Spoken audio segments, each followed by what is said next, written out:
देखिए, आज हम लोग बात करेंगे रोमन न्यूमरल्स के बारे में, जो संख्यांक लिखने की बहुत पुरानी पद्धतियों में से एक है। ठीक है। अभी तक हम लोग जितने न्यूमरल्स को जानते थे, या तो इंडियन थे या तो फिर अरबियन थे। तो आज हम लोग रोमन संख्या लिखने की कुछ नियम की चर्चा करेंगे, जो बहुत इंपॉर्टेंट है रोमन संख्या लिखने के लिए। तो चलिए स्टार्ट करते हैं। फर्स्ट ऑफ ऑल हम लोग जानेंगे कि रोमन संकेत, इम्पोर्टेंट रोमन संकेत जिसके सारे हम आयन नंबर लिख सकते हैं। देखिए, रोमन संख्या लिखने के लिए जैसे ये तो बेस होता है। जैसे हम लोग को गिनती में हम लोग 1 से 10 तक सीखते हैं, उसके बाद ऐसे इसका इस्तेमाल करके हम लोग आगे कुछ बहुत सारे संख्या बना सकते हैं। वैसे ही हम लोग इन सारे रोमन संकेत को सीखेंगे। फिर कुछ इम्पोर्टेंट और है 4, इसको भी सीखेंगे। फिर आगे रूल के हिसाब से इसको हम लोग रोमन संख्या लिखने की आसानी से कोशिश करेंगे। तो देखिए, 1 से 10 तक हमें तो बचपन से सिखाया जाता है, और तो फिर हम लोग डे टू लाइफ में यूज होता है। संकेत तक तो किस बहुत सारी किताब में भी मिलता है। तो उम्मीद करते हैं कि हमको 1 से 10 तक मुझे पता है, और या तो अगर नहीं पता है तो बार बार प्रैक्टिस करने से 1 से 10 तक आ सकता है, क्योंकि इसका कोई और मेथड नहीं है सिवाय आप इसको याद करें। नहीं तो आसानी से इस तरह भी समझ सकते हैं कि 1 से 3 तक देखिए यहाँ आई का रिपीटेशन हो रहा है। फिर देखिए 4 से लेकर 8 तक सब भी के बेसिस पर है, यानी कि 5 के बेसिस पर है। फिर जो रिमेनिंग 2 बचा वो एक्स के बेसिस पर है। यहाँ फर्स्ट 3 है सो आई के बेसिस पर है। यहाँ रिपीट देखिए 1 का वैल्यू 1 आई है, फिर यहाँ 2 आई है, 3 आई है। ये तो आसानी से याद हो जाएगा।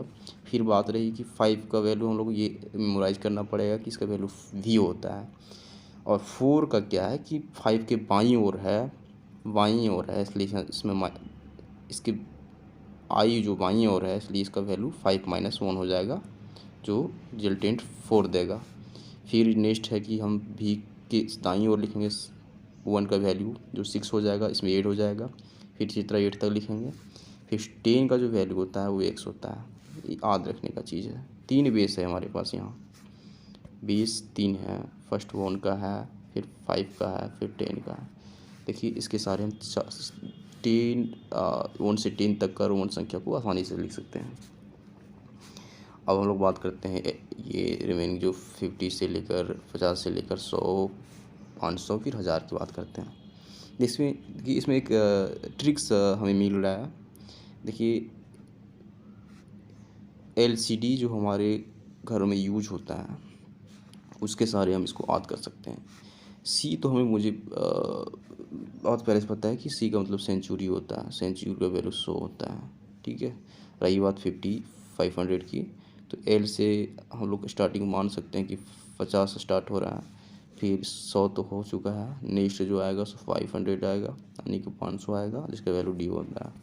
रही बात रिमेनिंग 1000 की, जो M से इंडिकेट करते हैं, इसको ऐसे भी सोच सकते हैं। तो फिर इसमें भी एक ट्रिक है, DM, D 500 है, फिर M 1000 है, ऐसे लिख सकते हैं DM।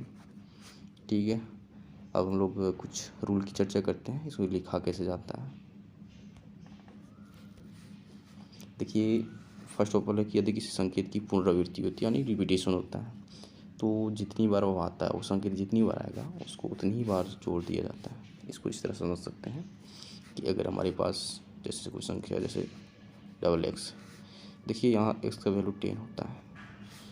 अगर संकेत की पुनरावृत्ति होती है तो जितनी बार आता है उसको उतनी बार जोड़ दिया जाता है। अब यहाँ 10 है x का वैल्यू, और इसका रिपीटेशन होता है, रिपीटेशन हो रहा है, डबल आ रहा है ये x, तो उसका सीधा मतलब है कि 10 में हम 10 को जोड़ देंगे, यानी कि इसका वैल्यू 20 हो जाएगा। वही 3x होता तो हम लोग इसको 3 बार जोड़ देते, जिसका वैल्यू हो जाता 30। फिर नेक्स्ट रूल की बात करते हैं हम लोग। कोई भी संकेत 3 से अधिक बार नहीं आता, यानी कि हम लोग 40 को हम लोग 4 टाइम्स x नहीं लिख सकते हैं, ये गलत हो जाएगा। ठीक है। देखिए, संकेत भी एल और डी की कभी पुनरावृत्ति नहीं होती है, रिपीटेशन नहीं होता है। भी का संकेत का मतलब है 5, L का मतलब है 50, D का मतलब है 500, इसको ऐसे समझ सकते हैं कि इन तीनों संख्या की पुनरावृत्ति यानी रिपीटेशन नहीं होगा, इनके संकेतक का रिपीटेशन नहीं होगा, ऐसे समझ सकते हैं इसको। यानी कि हम डबल भी ट्रिपल डी ऐसे कुछ रिपीटेशन लिख ही नहीं सकते हैं इसको, ठीक है। फिर नेक्स्ट रूल की बात करते हैं। देखिए, यदि छोटे मान वाला कोई संकेत एक बड़े मान वाले संकेत के दाईं ओर जाता है, इसको एग्जाम्पल के थ्रू समझ सकते हैं। छोटे मान को, अगर बड़े मान को हम सपोज L50 लेते हैं और छोटी मान उसके दाईं ओर जा रहा है, छोटे मान मतलब 10 अगर एग्जाम्पल लेते हैं, इसका वैल्यू 10 है, इसका वैल्यू 50 है। देखिए, तो अगर ये दाईं ओर जा रहा है, मतलब ये दाईं ओर जा रहा है ये L के, तो यहाँ क्या है कि बड़े मान में छोटे मान को जोड़ दिया जाता है। तो बड़ा मान क्या है 50, छोटा मान क्या है 10, जोड़ दिया जाता है। इसका मतलब है कि इसका वैल्यू 60 हो जाएगा। नेक्स्ट रूल की बात करते हैं हम लोग। यदि छोटे मान वाला कोई संकेत बड़े मान वाले किसी संकेत के बाईं ओर जाता है, उसमें दाईं ओर जाता था, इसमें बाईं ओर जा रहा है, तो बड़े मान में छोटे मान को घटा दिया जाता है। फिर सेम एग्जांपल देखते हैं। अगर हमारे पास L है और x है तो बाईं ओर जा रहा है, तो सीधा मतलब है कि L जो 50 है उसमें x को घटाएंगे, मैंने 10 को घटाएंगे, इसका मतलब हो जाएगा 40। सेम तरह से अगर हम बात करते हैं, अगर हम लोग 4 जो बहुत पहले से लिखते आए हैं, इसका सेम रूल से लिखा जाता है कि बड़ा मान जो है V है, इसका मतलब 5 है, और ये छोटा मान है, तो इसका जो संकेत होता है इसको हम लोग 5 - 1 भी लिख सकते हैं 4 को। तो 5 को भी लिखा जाता है और 1 को घटाने के लिए हम लोग पहले से, ताकि इंडिकेटर इसके बाईं ओर लिखते हैं। इसका सीधा मतलब है कि इसका वैल्यू 4 होता है। नेक्स्ट एग्जाम्पल है जो है, नेक्स्ट रूल जो है, देखिए, संकेत VLD को कभी भी बड़े मान के बाईं ओर नहीं लिखा जाता है।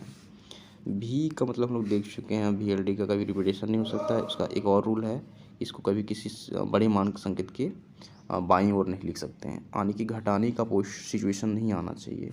जैसे कि अगर हमारे भी का मतलब लोग समझ चुके हैं कि 5 है, ये 50 है, फिर ये 500 है, हम लोग इसको भी x नहीं लिख सकते हैं, अब तो भी L नहीं लिख सकते हैं, मतलब बाईं ओर आ ही नहीं सकता ये संकेत, ठीक है।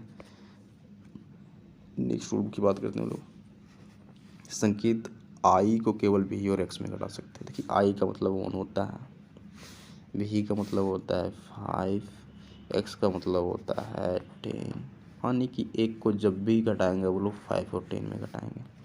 ऐसा नहीं कि हम लोग 50 में घटा दिए 1 को 100। घटाने का सीधा मतलब कि जब भी इसको संकेत में लिखेंगे, जैसे कि अगर हम लोग 4 को लिखते हैं तो I भी लिखते हैं, यानी कि यहाँ 1 को 5 में घटा रहे हैं, 1 को 5 में घटा रहे हैं, तभी 4 ये हमारा रिजल्ट आ रहा है। इसी तरह अगर हम 9 का रिजल्ट लिखते हैं तो IX लिखते हैं, यानी कि हम लोग 1 को 10 में घटा रहे हैं, जिसका मतलब 9 आ रहा है, ठीक है। फिर नेक्स्ट बात करते हैं हम लोग।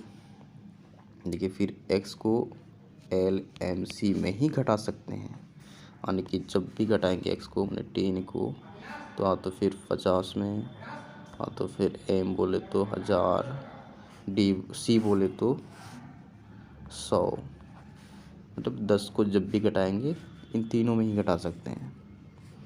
तो घटाने का सीधा मतलब है कि जब भी हम लोग लिखेंगे, कोई संकेत लिखेंगे, सपोज L जो यहाँ लिखा हुआ है, अगर हम लोग 40 का वैल्यू लिखते हैं तो पहले L का जो 50 का जो होता है वो लिखेंगे, इसके बाईं ओर x लिखेंगे। तो इसका सीधा मतलब कि इसका ऑटोमेटिक होता है कि L 50 में से 10 घट रहा है, यानी कि इसका संकेत 40 हो जाएगा। नेक्स्ट एग्जांपल लेते हैं। अगर हम x और c लिखते हैं तो इसका सीधा मतलब है कि x ऑटोमेटिक c में घट रहा है, यानी कि 90 हो रहा है, ठीक है। इसी तरह x m अगर लिखते हैं, ये थोड़ा क्रिटिकल हो जाएगा, इसलिए इसको बाद में समझेंगे। अब कुछ संख्याएं लेते हैं, रैंडम संख्या जिसको हम लोग लिख सकते हैं। रोमन संख्या के बारे में लिखना सीखेंगे, रूल तो हम लोग पढ़ नहीं है, अब इसको 3-4 एग्जांपल से हम लोग समझ सकते हैं। रेंडम संख्या सपोज मेरे पास अगर 729 है, तो इसको रोमन संख्या में कैसे लिखेंगे। सबसे पहले इन संख्याओं को हम लोग इसको प्रसार करेंगे। तो 700 को ऐसे लिख सकते हैं, फिर 20 लिख सकते हैं, फिर 9 लिख सकते हैं। देखिए 700 क्या लिख सकते हैं, इसको 500 + 200 लिख सकते हैं, फिर 20 लिख सकते हैं, फिर 9 लिख सकते हैं। इसमें भी अगर हम लोग 1 से लेकर 10 तक का रोमन संख्या पता है, तो उसी के बेसिस पर एक काम किया जाता है। क्योंकि अगर हमको 7 लिखना होता है तो हम लोग VII लिखते हैं, यानी कहीं ना कहीं हम लोग 5 का ही सहारा ले रहे हैं, 5 + 2 कर रहे हैं यहाँ पे। इस तरह अगर 700 लिखना होगा तो हम लोग फिर वही बात है कि हम लोग 500 + 2 लिखेंगे। ठीक है, ये अलग एग्जांपल है। तो इसको समझने के लिए ऐसे लिखते हैं हम लोग, इसको फिर से लिखते हैं। 729 को क्या लिख सकते हैं, 700 + 20 + 9। देखिए 700 को हम लोग लिख चुके हैं कि 500 + 200 हो जाएगा, + 20 + 9 हो जाएगा। 500 को हम लोग को पता है कि D होता है, ऐड करना है मतलब दाईं ओर जाएगा। ऐड का मतलब जब भी होगा दाईं ओर जाएगा। तो 200 का क्या हो सकता है, CC हो जाएगा, सेंचुरी जो होता है। फिर 20 को क्या लिख सकते हैं, XX लिख सकते हैं। 9 क्या लिख सकते हैं, IX लिख सकते हैं। इसको टोटल अगर सबमिट कर दें तो पहला 16 साइन को खाली 20 से गायब कर देंगे, यानी कि DCC XX IX, ये हमारा 729 का हो गया। ठीक है, सपोज हमारे पास 465 आ जाए तो क्या लिखेंगे, इसको 400 + 60 + 5। देखिए 400 को हम लोग क्या लिख सकते हैं, इसको हम लोग 500 - 1 लिख सकते हैं, 100 लिख सकते हैं। क्योंकि हम लोग पहले से जो 4 का वैल्यू लिखते हैं वो कहीं ना कहीं 5 - 1 का ही एक रूप है। इसको हम लोग लिखते हैं IV, यानी कि बाईं ओर जाने का मतलब है कि 5 में से 1 घट रहा है। इसी तरह इस फॉर्म में इसको लिखेंगे, +60 + 5। 500 का हम लोग वैल्यू होता है, सो D होता है। अभी हमको घटाना है 100 को, इसलिए हमको इसको बाईं ओर लिखेंगे। ऐड करना है तो दाईं ओर लिखेंगे, घटाना है तो बाईं ओर। तो घटाना है तो C को घटाना है। अब प्लस रहा 60 बोले तो LX + 5V, यानी कि CDLXV। इसको इग्नोर कर देना है लास्ट में। तो कॉन्सेप्ट समझ में आ गया होगा। तो बाय।